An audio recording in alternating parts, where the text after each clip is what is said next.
आप देख रहे हैं फतेहपुर हलचल न्यूज़ चैनल। मैं हूं रमेश मोहन शुक्ला। मुझे विश्वास है आपका दिन शुभ रहा होगा। आप स्वस्थ होंगे, सानंद होंगे और प्रसन्न होंगे। कल 11 मार्च है।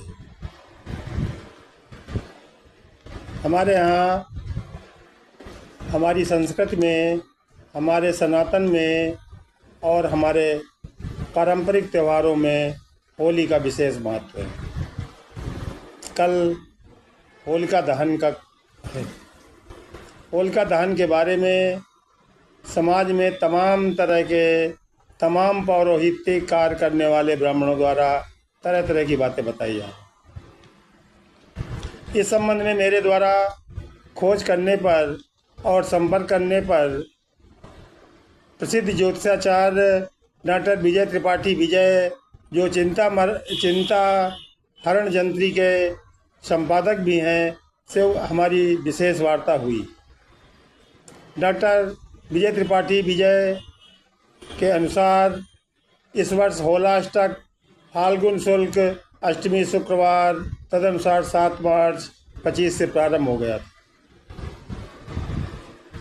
13 मार्च 2025 को सुबह 10:36 से भद्रा लगेगा, जो रात को 11:30 तक रहेगा।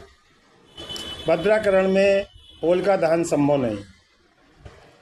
होलिका का दहन भद्राकरण के बाद 11:30 के पश्चात ही किया जाना श्रेयस्कर डॉक्टर विजय त्रिपाठी विजय जी द्वारा बताया गया।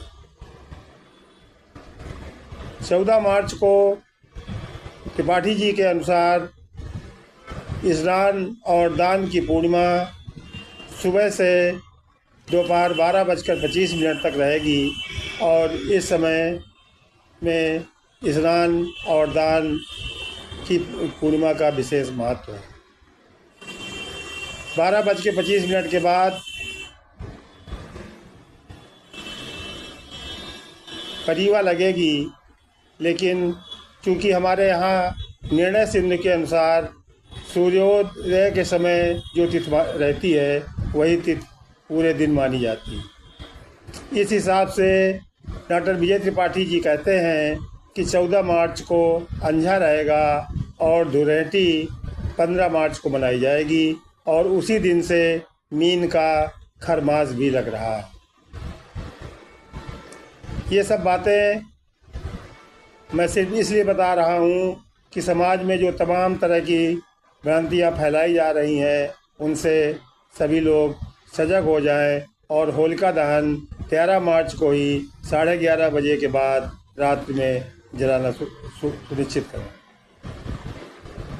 14 मार्च को 12:25 दोपहर तक स्नान दान की पूर्णिमा रहेगी। व्रत की पूर्णिमा यद्यपि 13 मार्च को ही होगी, लेकिन स्नान दान की पूर्णिमा चूँकि सूर्योदय के समय पूर्णिमा की तिथि 14 मार्च को पड़ रही है, इसलिए स्नान दान की पूर्णिमा 14 मार्च को मनाई जाए। और धुरेटी, जिसको हम शुद्ध रूप से होलिका विभूत धारण भी कहते हैं, वो 15 मार्च को मनाई जाए।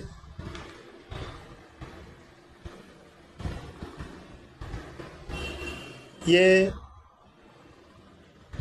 हमारे उत्तर भारत के प्रसिद्ध ज्योतिषाचार्य और चिंता हरण जंत्री के संपादक डॉक्टर विजय त्रिपाठी विजय जी के निष्कर्ष और मेरी उनसे हुई वार्ता का परिणाम। मैं सभी से अनुरोध करूंगा कि वो कतई भ्रम में न रहें और होलिका दहन 13 मार्च को ही रात 11:30 के बाद करें। साथियों, होलिका दहन के पीछे तमाम कारण, कुछ पौराणिक कारण हैं, कुछ प्राकृतिक कारण हैं, कुछ पारंपरिक कारण हैं। हम सभी जानते हैं कि होलिका फाल्गुन मास की पूर्णिमा को मनाई जाती है और इस समय तक हमारे बहुत से नए अन्न पककर तैयार हो जाते हैं। और हमारी परंपरा के अनुसार उगाया हुआ अन्न, पहला अन्न अग्नि को समर्पित किया जाता है और उसी के लिए ये होलिका दहन का त्यौहार मनाया जाता है। आप लोगों भी देखा होगा कि होलिका में हम गन्ने के साथ में, गोबर के उपलों के साथ में जौ, चना की बाली लेकर के अग्नि को समर्पित करते हैं, जिसको हम नवान्न भी कहते हैं। और अग्नि को समर्पित करने के बाद ही हमारे यहाँ नवान्न ग्रहण करने की परंपरा रही है और उसी परंपरा को मनाते हुए हम होलिका दहन का कार्यक्रम करते हैं। दूसरा जो पारंपरिक कारण है होलिका दहन का, वो है कि प्रत्येक सन का नया वर्ष मनाने की अपनी अलग अलग परंपरा है। 1 जनवरी को जो लोग नया वर्ष मनाते हैं वो 31 दिसंबर से ही उत्सव मनाना शुरू कर देते हैं और 31 दिसंबर की रात को 12 बजने के बाद नए वर्ष का उत्सव मनाते हैं। उसी तरह हमारे यहाँ चूँकि नया वर्ष चैत्र शुक्ल प्रतिपदा से मनाया जाता है, तो उस नए वर्ष के उत्सव को हम 15 दिन पूर्व बनाना शुरू कर देते हैं और उसी लिए हम 15 दिन पूर्व से झीझक, ढोल, ताशे, नगाड़े, रंग, अबीर, गुलाल खेलकर पूरे समाज में उस नए वर्ष का स्वागत करते हैं। नए वर्ष में के प्रथम दिन माँ शक्ति स्वरूप की घरों में स्थापना होती है और शांतिपूर्वक हम लोग उस नए वर्ष का स्वागत करते हैं। ये अंतर है हमारे और आंग्ल नववर्ष के मनाने में।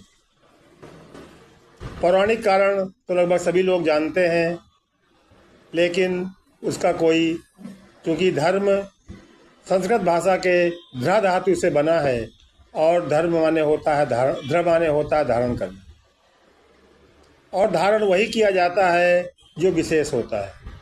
इसीलिए दुनिया का प्रत्येक धर्म विज्ञान से भी जुड़ा होता है, विशेष ज्ञान से जुड़ा होता है। इसीलिए उसको लाखों, करोड़ों, अरबों लोग उसको धारण करते हैं और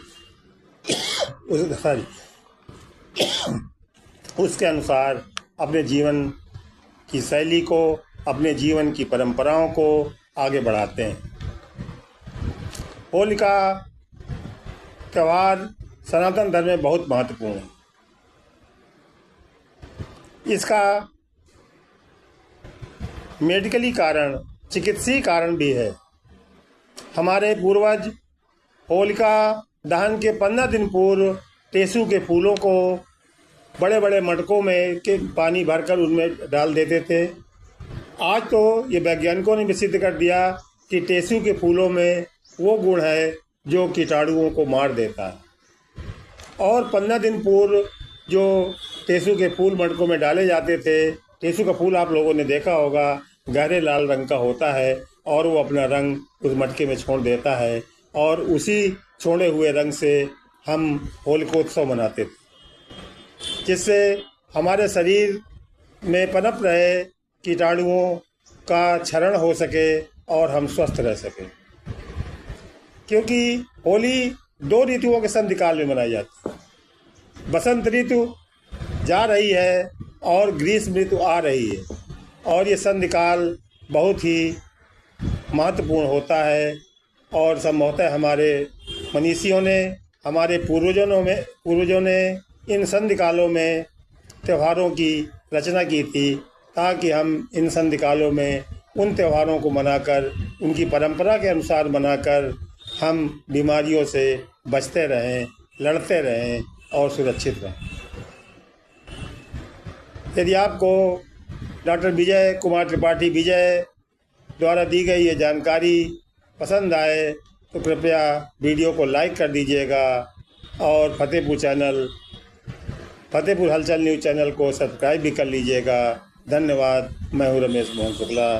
जय हिंद, जय भारत। सभी को आज से ही होलिकोत्सव की बहुत बहुत बधाइयाँ, बहुत बहुत शुभकामनाएँ। स्वस्थ रहें, सानंद रहें, प्रेम से रहें, हिल मिल कर रंग खेलें। जिस तरह सारे रंग आपस में मिलकर एक अजीब छटा बनाते हैं, उसी तरह समाज के सभी रंग एक साथ मिलकर ये इस पर्व को मनाएं। तभी हमारी महत्ता है, तभी हमारे त्योहारों की सार्थकता है। जय हिंद, जय भारत।